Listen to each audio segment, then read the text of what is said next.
आज से पहले चरण का नामांकन शुरू होने के साथ ही पटना में हलचल तेजी से बढ़ रही है। एनडीए और महागठबंधन दोनों खेमों में सीटों को लेकर माथापच्ची जारी है।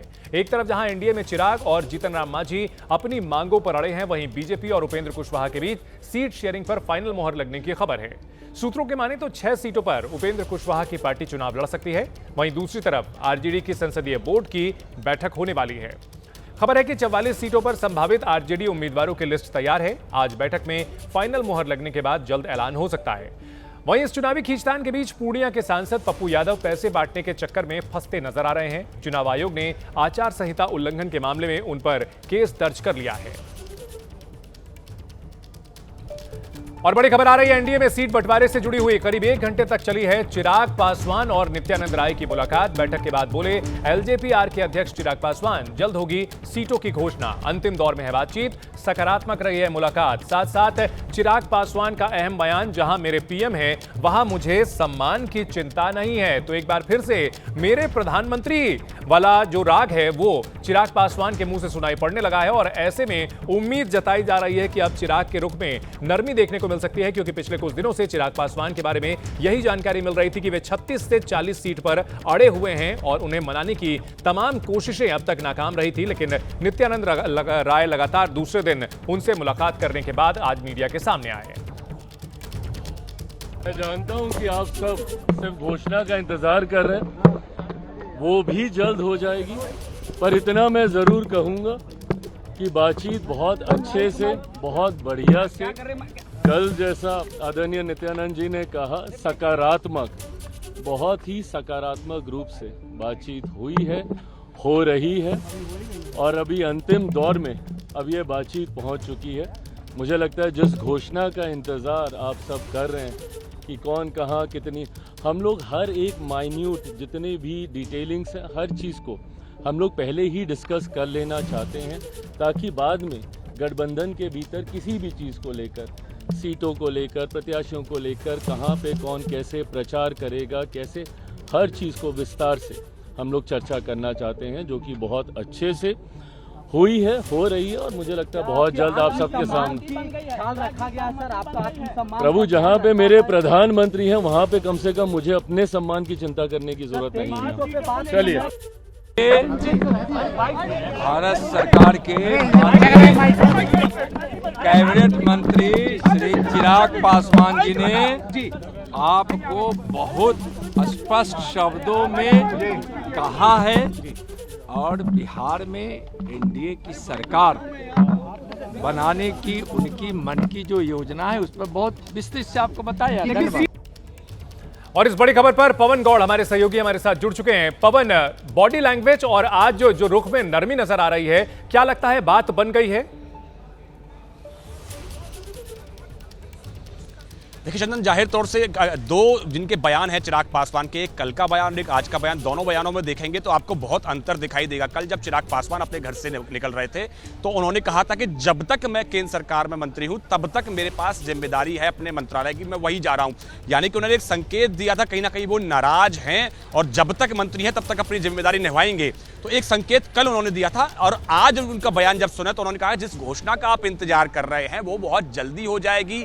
बातचीत सकारात्मक दिशा में चल रही है। उसके साथ साथ उन्होंने प्रधानमंत्री का जिक्र किया, अपने आत्मसम्मान की बात पर उन्होंने कहा कि जहां मेरे प्रधानमंत्री हैं वहां मुझे अपने सम्मान की चिंता करने की जरूरत नहीं है। ये लाइन पिछले कुछ दिनों से काफी मिसिंग थी पवन। दोनों बयानों ये लाइन पिछले कुछ दिनों से काफी मिसिंग थी, क्योंकि पहले चिराग पासवान हमेशा मेरे प्रधानमंत्री से ही बातचीत की शुरुआत करते थे, पिछले काफी दिनों से मिसिंग थी।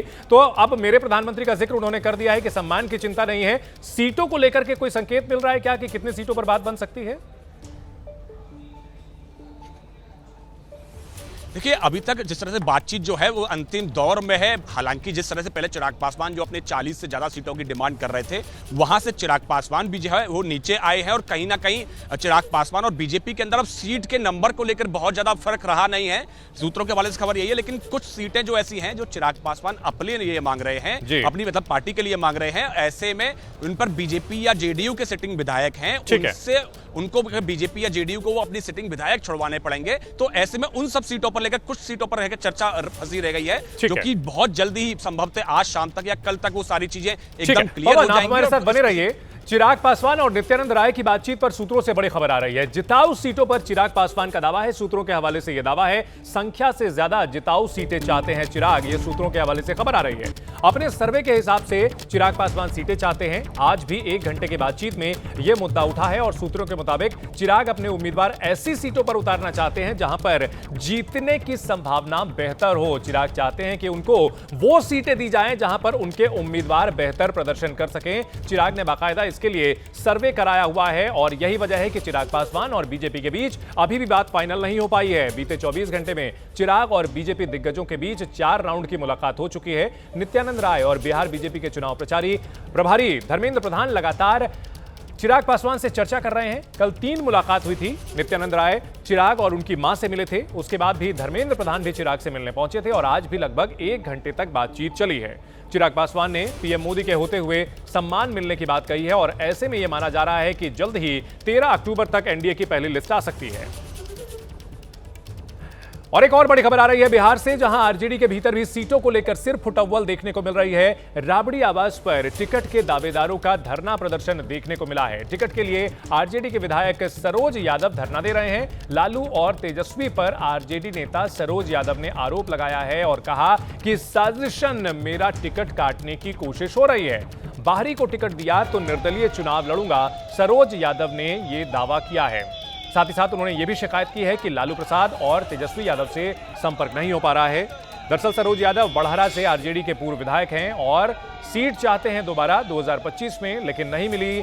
अभी तक कोई आश्वासन नहीं मिला है। लालू और तेजस्वी से बात नहीं हो पा रही है तो उन्हें डर सता रहा है कि उनकी सीट किसी और को दी जा सकती है और ऐसे में निर्दलीय चुनाव लड़ने की धमकी सरोज यादव देते नजर आए हैं।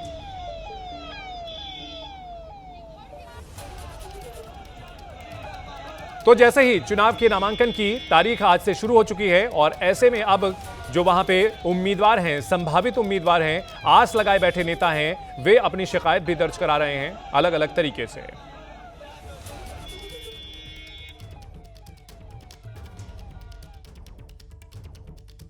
के साथ जो है यहाँ पर धरना दे रहे हैं। 2015 में ये बड़हरा से राजद से जीते थे, 2020 में हार गए थे। इस बार फिर से जो है टिकट की मांग कर रहे हैं। देखिए बैनर पोस्टर के साथ कार्यकर्ताओं को लेकर यहाँ पर पहुंचे हैं। लिखा हुआ है, देखिए, बाहरी को भगाना है, बड़हरा को बचाना है, सरोज यादव को लाना है। हम बात भी करेंगे।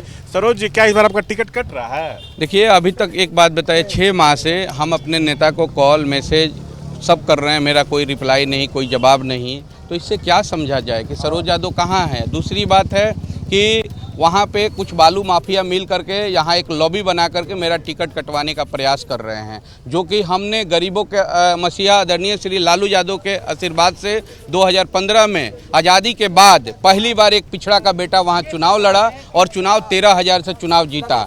हाँ, और उसके बाद भी मेरा टिकट काटने की साजिश चल रही है। मैं पूछना चाहता हूँ, तेजस्वी लालू साहब की मुलाकात हुई? नहीं, 6 माह से हम कॉल मैसेज का कोई मुझे जवाब नहीं मिल पा रहा। मिलने की यहाँ पर कोशिश किए हैं? मैंने बहुत लगातार कॉल से मैसेज से कॉल भी नहीं उठाया जा रहा है, मैसेज का जवाब नहीं दिया जा रहा है। कुछ हमारे नेता के जो नज़दीक रहते हैं उनको कॉल कर रहे हैं तो मेरा कॉल भी काट। किसको टिकट दिया जा सकता है? क्यों आपको ऐसा लग रहा है कि ऐसे लोगों को दिया जा रहा है जो लोग कभी हमारे दल में थे नहीं, कभी दल में काम नहीं किए।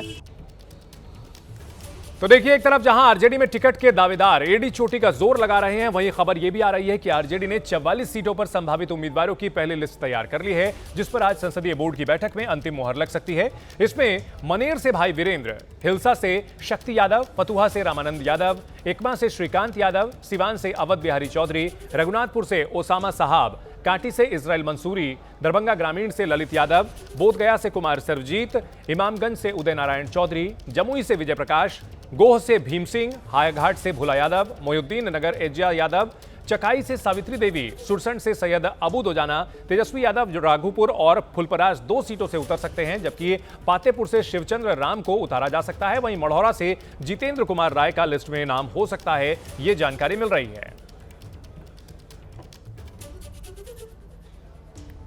तो आरजेडी की लिस्ट तैयार है। वहीं एनडीए में बीजेपी और उपेंद्र कुशवाहा के बीच सीट शेयरिंग पर बात फाइनल हो गई है। सूत्रों से यह खबर आ रही है कि उपेंद्र कुशवाहा की आरएलएसपी 6 सीटों पर चुनाव लड़ेगी। इसमें दिनारा, ओबरा, सासाराम और महुआ सीट आरएलएसपी को मिल सकती है। वहीं बाजपट्टी और मधुबनी या खजौली में से एक सीट भी शामिल है। समझौते के तहत मिल सकती है उपेंद्र कुशवाहा को। उपेंद्र कुशवाहा जो कि बीजेपी के सहयोगी हैं एनडीए में, उन्हें 6 सीटें मिल सकती हैं, ये जानकारी मिल रही है।